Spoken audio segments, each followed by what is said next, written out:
In 1991, when the Soviet Union collapsed, Ukraine became an independent nation. For years, Ukraine balanced its relationship between Russia and Western countries. But tensions quietly grew. In 2013, Ukraine's president decided to delay an agreement that would bring the country closer to the European Union. Many Ukrainians protested in Kyiv, demanding stronger ties with Europe and less Russian influence. The protests, known as the Maidan Revolution, grew intense. By early 2014, the president fled the country. Russia viewed these events as a threat to its influence and security. Soon after, in March 2014, Russian forces moved into Crimea, a region in southern Ukraine.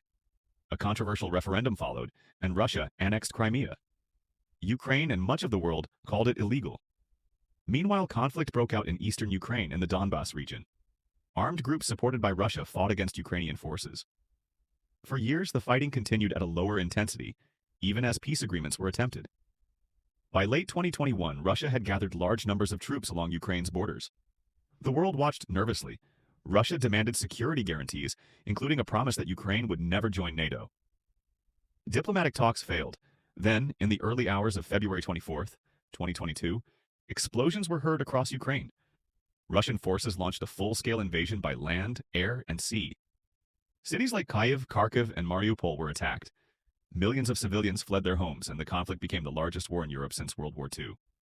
What began as political tension and territorial disputes turned into a devastating war that reshaped global politics and affected millions of lives.